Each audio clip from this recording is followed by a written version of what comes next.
Open natin. So, yan yung pinaka-taillight. Pag nag-brake tayo, saka lang iilaw yung gitna.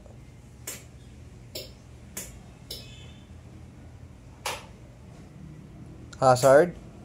Brake.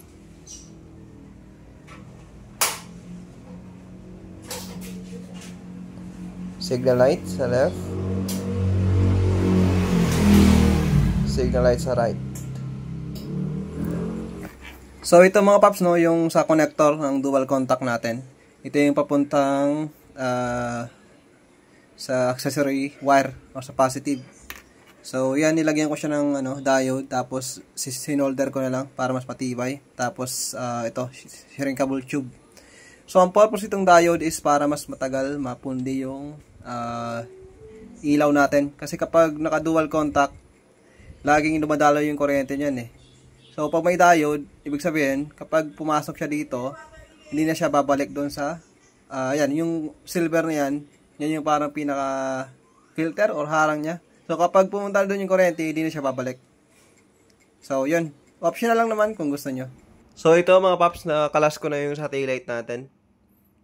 Na-tap ko na rin yung dual contact natin, yung sa accessory wire, yung kulay blue.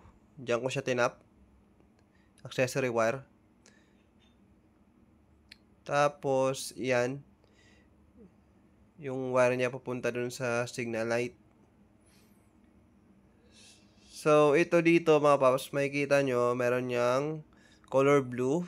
Ito yung para sa pinaka taillight natin na original. Tinanggal ko na yan para hindi na siya iilaw. Bali, yung gitna natin na taillight, iilaw na lang yan para nag-brake tayo. So, ang pinaka magiging taillight natin is yung signal light na natin. So, ayan mga paps, try na natin. So, yan yung pinaka taillight natin. Yung signal light. Then, pag nag-brake tayo, saka lang iilaw yung gitna.